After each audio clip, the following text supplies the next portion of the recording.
Hello everyone, ये vision IAS का test paper 27 है और फुल लेंथ है टेस्ट पेपर 4। इसमें 59 तक क्वेश्चंस हो गए थे। नेक्स्ट है क्वेश्चन नंबर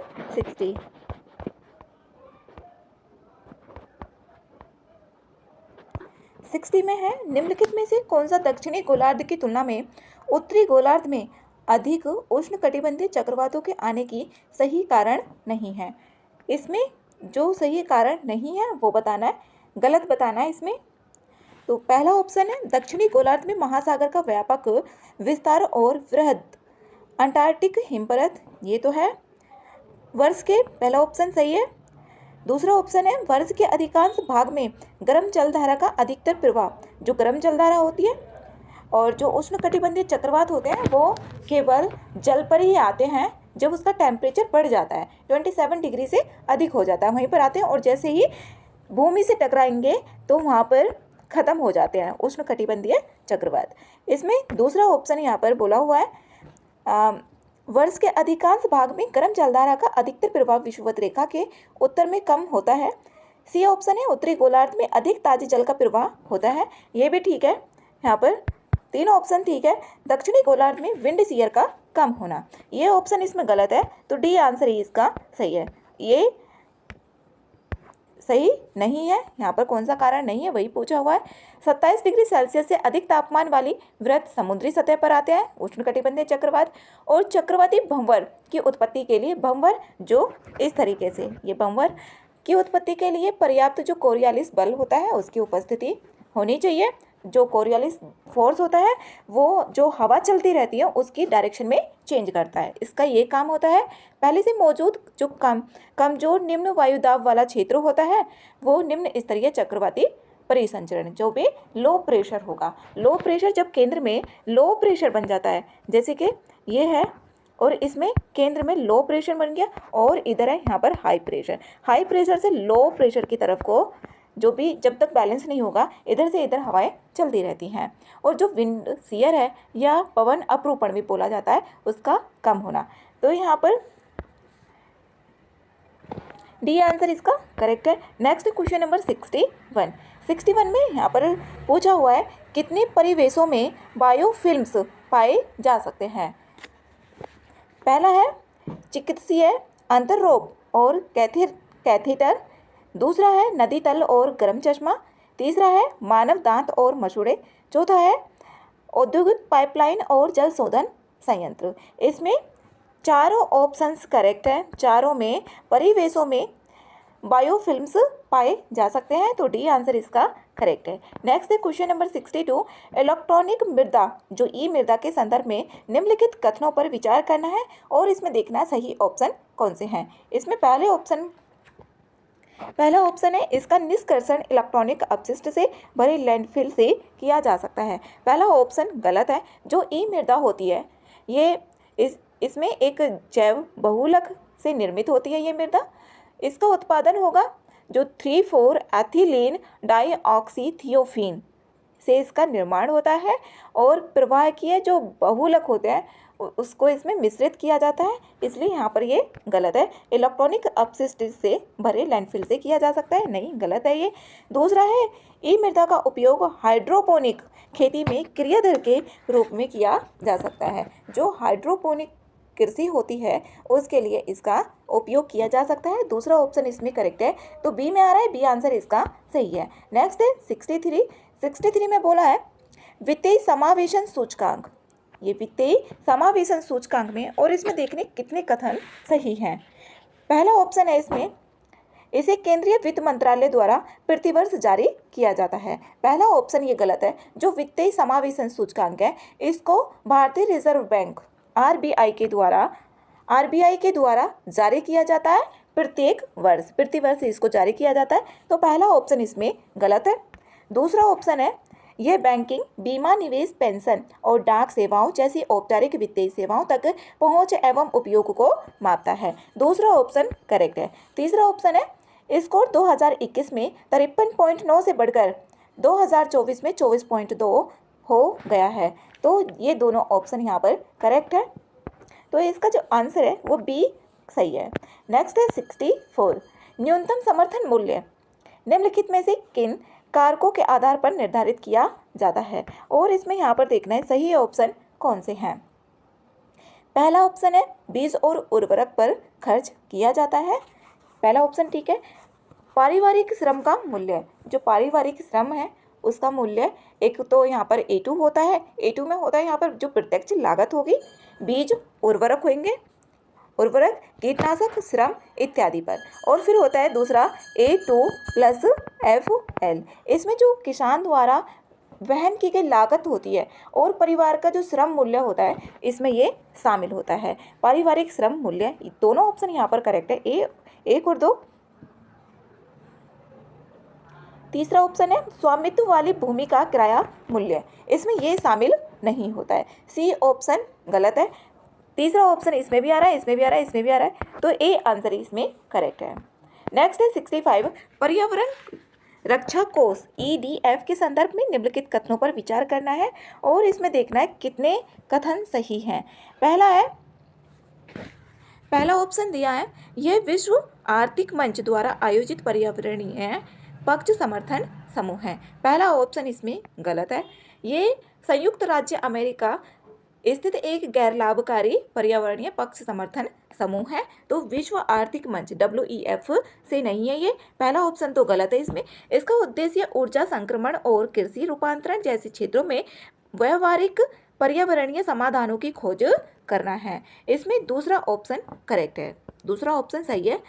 और तीसरा ऑप्शन है इसका मुख्यालय कहाँ पर, जेनेवा में बोला है, इसका मुख्यालय जेनेवा में नहीं है, ये न्यूयॉर्क में अमेरिका में है, तो तीसरा ऑप्शन भी इसमें गलत है, तो दूसरा ऑप्शन सही है, एक कथन सही है, ए आंसर इसका करेक्ट है। नेक्स्ट है 66, सॉलिड स्टेट बैटरियों जो SSB है इसके बारे में बताना है और इसमें देखना है कौन से कथन सही हैं, इसमें सही ऑप्शन चूज करना है। ये रिचार्जेबल बैटरियां हैं तथा इनमें इलेक्ट्रोडों के बीच आयन संचरण के लिए एक ठोस विद्युत अपघट्य का उपयोग किया जाता है, इसमें पहला ऑप्शन सही है। दूसरा ऑप्शन है इनमें परंपरागत बैटरियों की तुलना में उच्च ऊर्जा घनत्व और रिचार्जिंग टाइम अपेक्षाकृत अधिक होता है, दूसरा ऑप्शन इसमें गलत है, तो इसमें पहला ऑप्शन ही इसका सही है। और जो परंपरागत बैटरियों की तुलना में इसके कई फायदे होते हैं, ये इसकी बेहतर सुरक्षा भी होती है, सुरक्षा शामिल है इसमें, और ये ठोस विद्युत अपघट्य तरल विद्युत अपघट्य की तुलना में रिसाव जो होगा उसके प्रति कम प्रवण होंगे और समान आयतन पर भार की दृष्टि से अधिक ऊर्जा संग्रहित करने की क्षमता होती है इसमें, और अधिक विद्युत रासायनिक स्थिरता भी होती है जो सॉलिड स्टेट बैटरियां हैं, तो पहला आंसर इसका सही है। नेक्स्ट है 67, वृद्धिशील नगद आरक्षित अनुपात ICRR के संदर्भ में सही कथन बताना है, इसमें सही ऑप्शन कौन से हैं। पहला ऑप्शन है इसमें यह अतिरिक्त नगद राशि है जिसे RBI द्वारा बैंकों को CRR के अतिरिक्त अनुरक्षित करने के लिए कहा जा सकता है, पहला आंसर इसमें करेक्ट है, पहला ऑप्शन यह बैंकिंग प्रणाली में तरलता को बढ़ाने का एक अस्थायी उपाय है, ये यहाँ पर अस्थायी उपाय जो RBI है, RBI ने बैंकिंग प्रणाली के जो अलावा तरलता को अवशोषित करने के लिए एक अस्थायी उपाय के रूप में इसकी घोषणा की थी, तो दूसरा ऑप्शन इसमें गलत है, ए ही ठीक है। नेक्स्ट है क्वेश्चन नंबर 68, सिंध पर ब्रिटिश विजय के संदर्भ में निम्नलिखित कथनों पर विचार कीजिए, इसमें पहला ऑप्शन है सिंध की विजय आंग्ल रूसी प्रतिद्वंदिता और ब्रिटिशों की इस आशंका का परिणाम था कि रूस अफगानिस्तान या फारस के रास्ते आक्रमण कर सकता है, पहला आंसर इसमें करेक्ट है। दूसरा है सिंध के अमीरों को सहायक संधि पर हस्ताक्षर करने के लिए मजबूर किया गया था, दूसरा भी सही है, इसमें सही ऑप्शन देखने हैं। तीसरा है सर चार्ल्स नेपियर के नेतृत्व में एक छोटे अभियान के बाद 1843 में सिंध पर कब्जा कर लिया था, इसमें तीसरा ऑप्शन भी सही है, इसमें तीनों ऑप्शन यहाँ पर करेक्ट है। और 1839 में अंग्रेजों ने सिंध के अमीरों के साथ एक संधि भी सहायक संधि की थी, तो तीनों ऑप्शन सी में आ रहे हैं, सी आंसर इसका करेक्ट है। नेक्स्ट है 69 में न्यायिक सिद्धांत दिए हुए हैं और इधर विवरण दिए हुए हैं और इसमें यहाँ पर देखना है कितने ऑप्शंस करेक्ट हैं। पहला है प्रतिकूलता का सिद्धांत, राज्य की एक विधि जिसका संवर्धित सूची के विषय पर किसी केंद्रीय विधि के साथ विवाद उत्पन्न होता है तो वह असंगतता की सीमा तक शून्य हो जाती है। इसमें यहाँ पर पहला ऑप्शन ये ठीक है। आच्छादन का सिद्धांत जो होता है वो मूल अधिकारों का उल्लंघन करने वाली संविधान पूर्व कोई भी विधि नागरिकों के विरुद्ध निष्क्रिय हो जाती है। दूसरा ऑप्शन भी करेक्ट है। तीसरा ऑप्शन है सामंजस्य। सामंजस्य की किसी सावधि या संविधान के दो प्रावधानों के बीच विवाद को इस तरह से व्याख्या करके समाधान करता है कि दोनों का अस्तित्व बना रहे, जो सामंजस्यपूर्ण। यही है। तो यहाँ पर तीनों ऑप्शन इसके सही हैं। सी आंसर करेक्ट है। नेक्स्ट है 70। पृथ्वी की ऊर्जा असंतुलन EEI के संदर्भ में देखना है और यहाँ पर कितने युग्म इसमें सही है वो बताना है। पहला है, यह सूर्य से पृथ्वी पर पहुंचने वाली ऊर्जा की मात्रा और अंतरिक्ष में वापस लौटने वाली मात्रा के बीच का अंतर को दर्शाता है। पहला ऑप्शन करेक्ट है। दूसरा है, धनात्मक EEI जलवायु परिवर्तन की दर का एक महत्वपूर्ण माप है। दूसरा भी ऑप्शन इसमें करेक्ट है। तीसरा है, ऊर्जा असंतुलन से उत्पन्न 90% अतिरिक्त ऊर्जा समुद्र में विलीन हो जाती है। जो 90% ऊर्जा होती है वो महासागर में विलीन हो जाती है, समुद्र में विलीन हो जाती है। तीनों ऑप्शन इसमें करेक्ट है। सी आंसर है इसका। नेक्स्ट है क्वेश्चन नंबर 71 है, निम्नलिखित में से किस प्लेट इंटरैक्शन प्रकार के कारण द्वीपीय चाप का निर्माण हो सकता है? तो इसमें एक महासागरीय प्लेट का दूसरी महासागरीय प्लेट के नीचे जब छेपण होता है तो यहाँ पर द्वीपीय चाप का निर्माण होता है। जब छेपण होता है एक महासागरीय प्लेट से दूसरी महासागरीय प्लेट के नीचे। अब इसमें ये भी आ सकता है महासागरीय और महाद्वीपीय भी उसमें लिखा आ सकता है, तो यहाँ पर गलत हो जाएगा। दोनों ही कैसे होंगे? महासागरीय प्लेट होंगी और उनका छेपण होगा। 72 है, उच्च न्यायालयों में बैठने और कार्य करने के लिए सेवानिवृत्त न्यायाधीशों की नियुक्ति के संदर्भ में निम्नलिखित कथनों पर विचार करना है और इसमें देखना है कितने युग्म यहाँ पर सही हैं। पहला है, भारत में मूल संविधान में उच्च न्यायालयों में बैठने और कार्य करने के लिए सेवानिवृत्त न्यायाधीशों की नियुक्ति का उपबंध नहीं किया गया था। पहला ऑप्शन इसमें ठीक है। ये 224 आर्टिकल ए है, 224A उसमें जोड़ा गया था कि जो सेवानिवृत्त न्यायाधीश हैं उनकी नियुक्ति का उपबंध किया जाएगा। 15वें संविधान संशोधन 1963 में किया गया था, जो आर्टिकल 224A जोड़ा गया। तो पहला ऑप्शन है इसमें सही है। दूसरा ऑप्शन है, किसी सेवानिवृत्त न्यायाधीश की नियुक्ति भारत के राष्ट्रपति द्वारा भारत के मुख्य न्यायाधीश और संबंधित उच्च न्यायालय के मुख्य न्यायाधीश के परामर्श से की जा सकती है। इसमें दूसरा ऑप्शन सही नहीं है। दूसरा ऑप्शन सही नहीं है। 224 जो आर्टिकल है उसमें बोला गया था जो सेवानिवृत्त न्यायाधीश हैं उसको राज्य के उच्च न्यायालय के न्यायाधीश के रूप में बैठने के लिए और कार्य करने का अनुरोध कर सकता है, और राष्ट्रपति और जो संबंधित न्यायाधीश होंगे जिसे नियुक्त किया जाना है उसकी पूर्व सहमति की आवश्यकता होती है। तीसरा ऑप्शन है, भारत के संविधान के अनुसार कि किसी सेवानिवृत्त न्यायाधीश की नियुक्ति के लिए उच्च न्यायालय में न्यूनतम 20% न्यायिक रिक्तियां होनी चाहिए। 20% रिक्तियों जो 224 आर्टिकल है और 224A है उसमें बताया हुआ है जो तदर्थ न्यायाधीश हैं उनकी नियुक्ति के लिए 20% रिक्ति की आवश्यकता का उल्लेख किया गया है तदर्थ न्यायाधीशों की। लेकिन यहाँ पर सेवानिवृत्त न्यायाधीशों की जो नियुक्ति है यहाँ पर बोला है न्यूनतम 20% रिक्ति का कोई अनिवार्य नहीं बोला हुआ है, लेकिन तदर्थ न्यायाधीशों के लिए आर्टिकल 224 और 224A में बोला हुआ है। अगर यहाँ पर सेवानिवृत्ति की जगह तदर्थ न्यायाधीश आ जाता तो ये ऑप्शन करेक्ट होता। इसलिए यहाँ पर छोटी छोटी चीज़ें उसमें देखनी है। तो तीसरा ऑप्शन भी यहाँ पर गलत है। पहला ये एक ही आंसर इसमें ठीक है, ए करेक्ट होगा इसका। नेक्स्ट है क्वेश्चन नंबर 73 में है, इसमें देश दिए हुए हैं और अपने प्राकृतिक पर्यावास में पाए जाने वाले जंतु। पहला है अर्जेंटीना, यहाँ पर ये अर्जेंटीना भूरे भालू। पहला ऑप्शन इसमें गलत है। अर्जेंटीना में भूरे भालू नहीं मिलते। भूरे भालू यूरेशिया और उत्तरी अमेरिका में मिलते हैं, तो पहला तो ये गलत हो गया। दूसरा है मैक्सिको रिंग टेड लेमूर, दूसरा ऑप्शन भी ये गलत है। ये मिलते हैं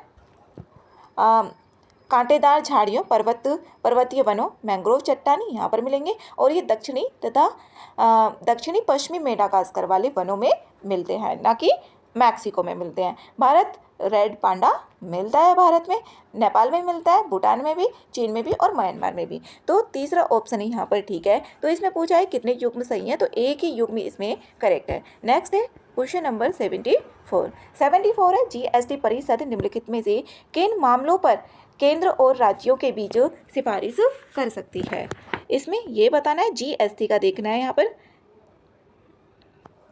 जीएसटी में पहला है ये वस्तुओं और सेवाएं जिन्हें जीएसटी से छूट दी जाएगी, ठीक है। और जो आर्टिकल 279A(4) है उसमें बताया हुआ है किन मुद्दों पर संघ और राज्यों के बीच सिफारिश करेंगे। पहला ऑप्शन इसमें करेक्ट है। दूसरा ऑप्शन है प्राकृतिक आपदा के दौरान अतिरिक्त संसाधन जुटाने के लिए विशेष दरें, ठीक है। आईजीएसटी के आरोपण को नियंत्रित करने वाले सिद्धांत, ठीक है। पेट्रोलियम और डीजल पर जीएसटी आरोपित करने की तिथि, ये भी ठीक है। इसमें यहाँ पर सारे ऑप्शंस करेक्ट हैं, तो डी आंसर इसका सही है। नेक्स्ट है क्वेश्चन नंबर 75, अनुच्छेद 368 के अंतर्गत देखना है विशेष बहुमत के संदर्भ में बताना है और इसमें कथन दिए हुए हैं, कौन से कथन सही हैं। इसमें पहला है इस अनुच्छेद के तहत सभी संशोधनों के लिए विशेष बहुमत की आवश्यकता होती है, ठीक है। पहला ऑप्शन इसमें ए आंसर इसका, ए ऑप्शन ठीक है। दूसरा ऑप्शन है 5वीं अनुसूची से संबंधित उपबंधों में संशोधन केवल विशेष बहुमत के साथ आधे राज्यों के विधानमंडलों के सहमति से ही किया जा सकता है, जो 5वीं अनुसूची है। दूसरा ऑप्शन इसमें गलत है। जो 5वीं अनुसूची है उसमें अनुसूचित क्षेत्रों और अनुसूचित जनजातियों का जो प्रशासन है, और 6ठी अनुसूची में तो जनजातियों क्षेत्रों का प्रशासन बताया गया है, ना कि इसमें ये सब कुछ बोला हुआ है। तो दूसरा ऑप्शन इसमें गलत है, पहला ही आंसर इसका सही है।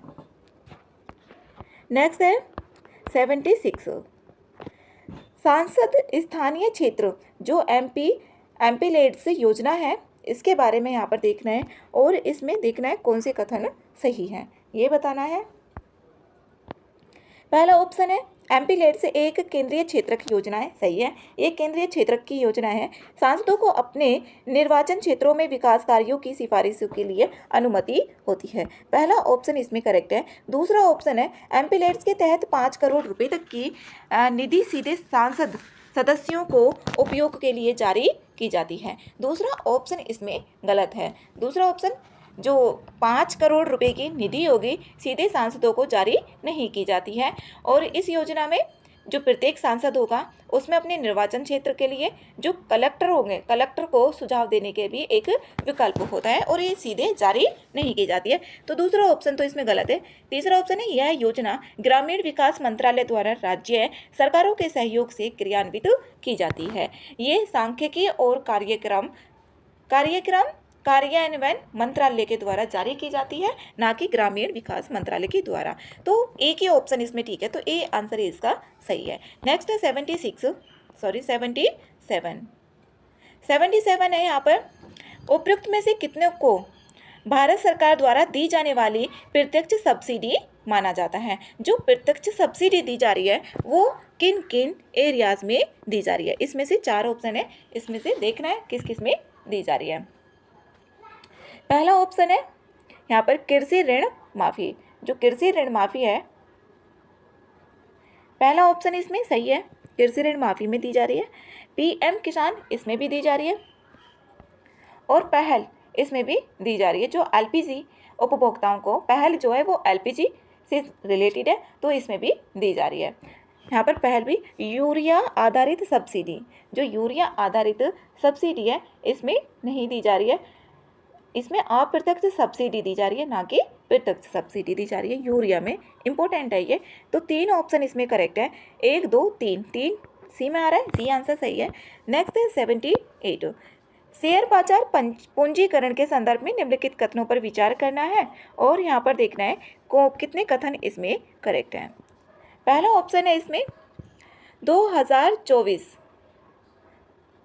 2024 में बॉम्बे स्टॉक एक्सचेंज का अपनी सभी सूचीबद्ध कंपनियों के लिए बाजार पूंजीकरण मूल्य $5 ट्रिलियन तक पहुंच गया। पहला ऑप्शन इसमें सही है। दूसरा ऑप्शन है ये $5 ट्रिलियन तक पहुंच गया। शेयर बाजार पूंजीकरण को जीडीपी के अनुपात का उपयोग यह निर्धारित करने के लिए किया जाता है कि समग्र बाजार ऐतिहासिक औसत की तुलना में कम मूल्यांकित या अधिक मूल्यांकित है। ये भी ऑप्शन ठीक है। 2024 में BSE जो बॉम्बे स्टॉक एक्सचेंज है उसका शेयर बाजार पूंजीकरण से जीडीपी अनुपात व्यावहारिक रूप से उसी अवधि के दौरान चीन के मुकाबले 2 गुना हो गया। ये भी ठीक है, चीन के मुकाबले यहाँ पर 2 गुना हो गया। और इसमें सही ऑप्शन देखने, सही ऑप्शन ए ही होगा, ए ठीक है इसमें। नेक्स्ट है 79 में है, सही ऑप्शन देखना है। और इसमें जो पहले दी गई हैं इसमें कालानुक्रमिक क्रम व्यवस्थित करना है। पहला है जैसे बुनियादी वर्धा की सुरक्षा योजना, बुनियादी शिक्षा की ये सुरक्षा वर्धा योजना का है। यहाँ पर ये वर्धा योजना, जो वर्धा योजना है ये 1937 में, और इसमें महात्मा गांधी जी द्वारा ये शैक्षिक सुधार था। तो 1937 का है ये। और इसमें 14 वर्ष की आयु तक बच्चों को निःशुल्क और अनिवार्य जो बुनियादी शिक्षा थी उसका प्रदान करने के लिए बोला गया था। 14 वर्ष तक बोला गया था।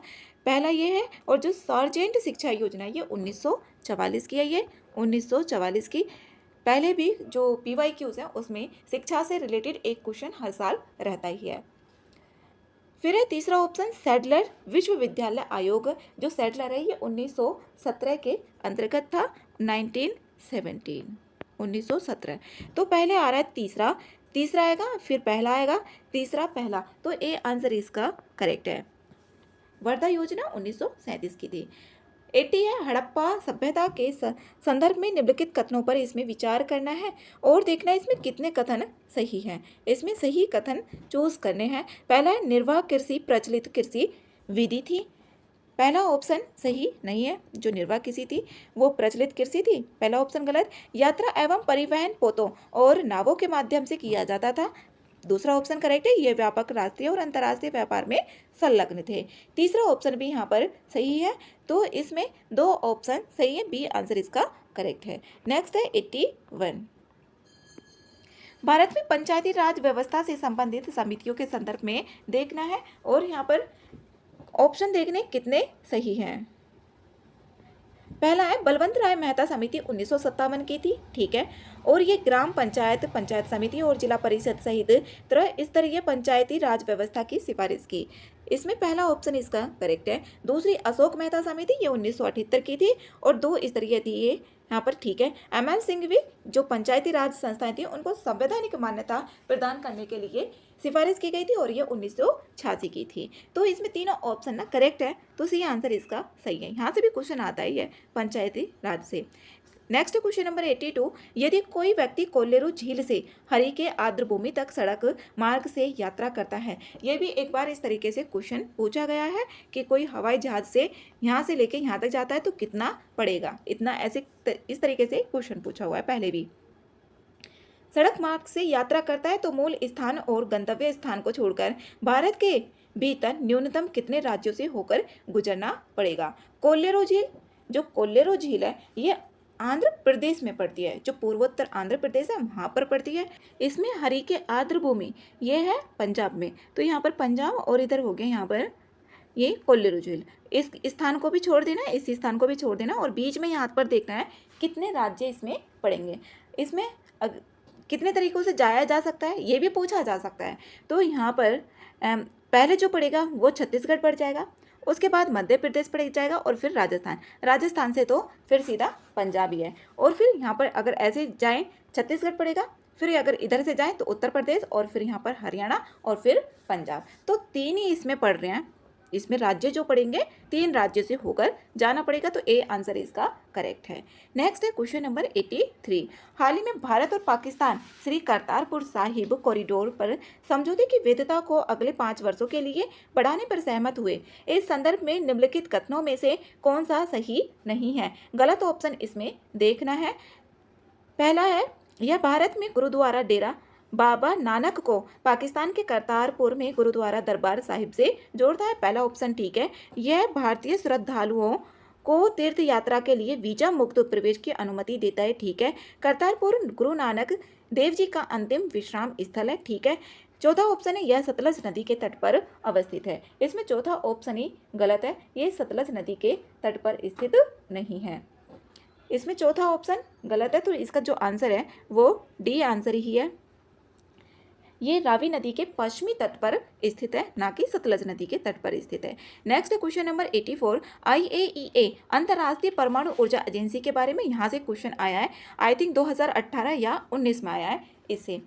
इसमें है पहला ऑप्शन, ये परमाणु क्षेत्र में वैज्ञानिक और तकनीकी सहयोग के लिए अंतर सरकारी मंच है। पहला ऑप्शन इसमें सही है, पहला ऑप्शन करेक्ट है। दूसरा है ये संयुक्त राष्ट्र महासभा और सुरक्षा परिषद दोनों को रिपोर्ट भी जारी करता है, सही है दूसरा ऑप्शन। तीसरा है IAEA सदस्यता परमाणु अप्रसार संधि पर हस्ताक्षर और अनुसमर्थन पर निर्भर नहीं होती है।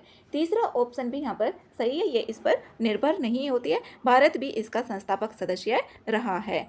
तो इसमें चारों ऑप्शन से इसके करेक्ट हैं और इसकी स्थापना 1957 में हुई थी और भारत 1957 से ही इसका सदस्य है।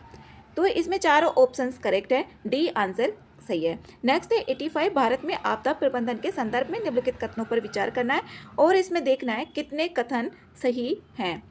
पहला है यहाँ पर आपदाओं जो शब्द है उसका उल्लेख भारतीय संविधान की समवर्ती सूची में किया गया है। इंपॉर्टेंट है ये, यहाँ से ये स्टेटमेंट है इंपॉर्टेंट है कि किस में समवर्ती सूची में किया गया। तो पहला ऑप्शन इसमें गलत है। ये इसमें जो आपदा विषय है इसमें पता ही नहीं है कि किस में ये समवर्ती सूची में है या राज्य सूची में या संघ सूची में है।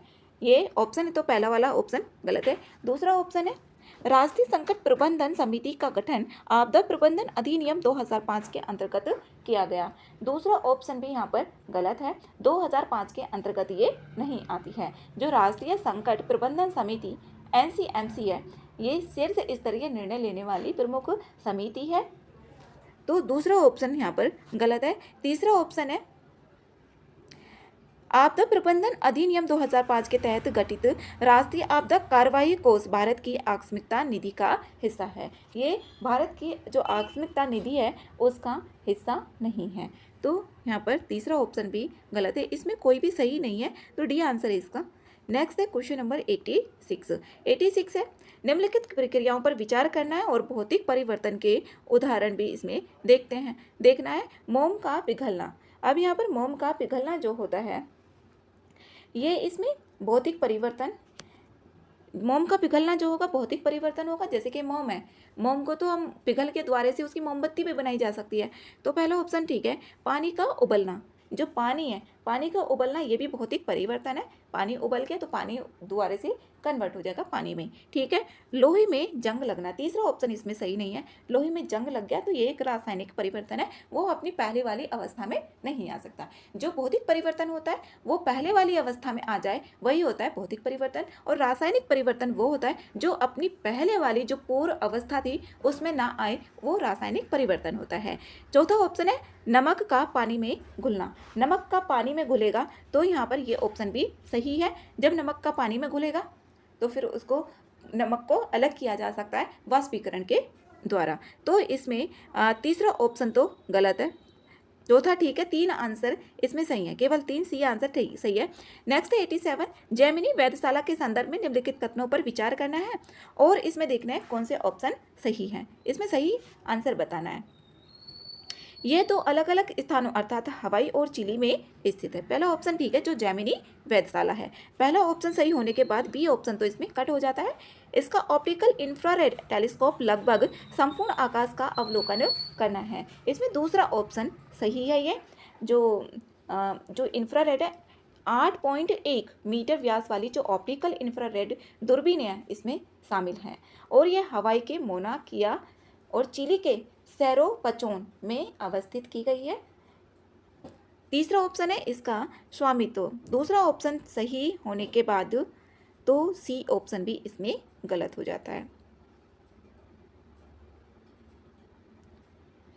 तीसरा है इसका स्वामित्व और संचालन पूर्णतः national aeronautics and space administration NASA द्वारा किया जाता है। तीसरा ऑप्शन इसमें गलत है, जो इसका ये हवाई विश्वविद्यालय को जेमिनी तक एक नियमित पहुंच प्रदान करता है, तो नासा के द्वारा इसको नहीं किया गया है।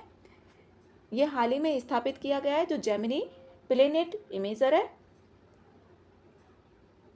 और इसमें एस्ट्रोबायोलॉजी से संबंधित कई अध्ययनों के लिए भी इसका उपयोग किया जाएगा, और ये 2 जगह पर स्थित है। और इसको जो किया गया है जेमिनी वेधशाला का स्वामित्व और संचालन ये एक संघ के द्वारा किया गया है, जिसमें किस किस की भागीदारी होगी? संयुक्त राज्य America, Canada, Chile, Brazil, Argentina और कोरिया इसमें शामिल है ये।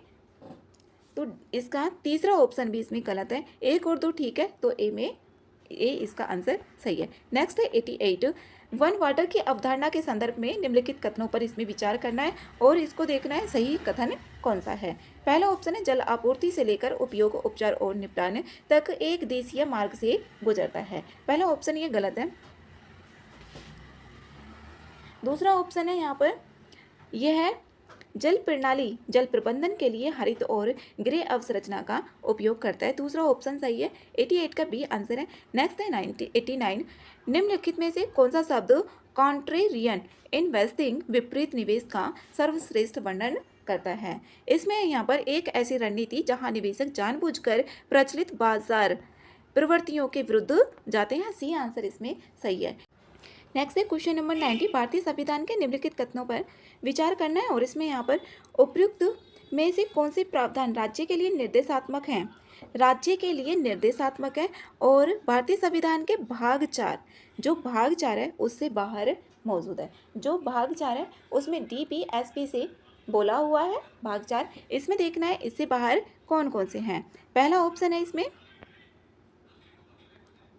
सेवाओं में नियुक्तियां करने में अनुसूचित जातियों के सदस्यों के दावों पर विचार करना।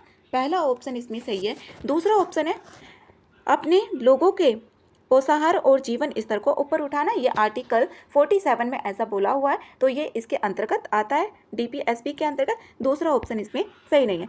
तीसरा ऑप्शन है सी भाषाई अल्पसंख्यक बच्चों के लिए एक मातृभाषा में प्राथमिक शिक्षा को बढ़ावा देने के लिए पर्याप्त सुविधाएं प्रदान करता है। तीसरा ऑप्शन इसमें सही है। 350A आर्टिकल में बोला हुआ है। तीसरा आर्टिकल ठीक है, तीसरा ऑप्शन ठीक है। चौथा ऑप्शन है अपने नागरिकों में वैज्ञानिक दृष्टिकोण और ज्ञानार्जन की भावना को बढ़ावा देने के लिए। चौथा ऑप्शन इसमें ये सही नहीं है। ये 51A में बोला हुआ है जो मौलिक कर्तव्य हैं उसमें बोला हुआ है, ये भी नीति निर्देशक तत्वों से बाहर है। हिंदी भाषा के प्रसार को बढ़ावा देना ये ठीक है, आर्टिकल 351 संघ को। यहाँ पर ये 5वां ठीक है, तो 135 इसमें किस में आ रहा है? बी ऑप्शन में आ रहा है। बी आंसर इसमें करेक्ट है। नेक्स्ट है क्वेश्चन नंबर 91 है जैव विविधता के पैटर्न के संदर्भ में देखना है इसमें कितने कथन सही हैं। कथन 1 और कथन 2 दिया हुआ है और इसकी व्याख्या करता है या नहीं करता है, ये देखना है। पहला है सामान्य भूमध्य रेखा से ध्रुवों की ओर जाने पर प्रजाति विविधता घटती है। जब भूमध्य रेखा से हम जो पोल है उनकी तरफ को जाएंगे यहाँ पर, तो यहाँ पर जो जैव विविधता होगी उसमें कमी होगी।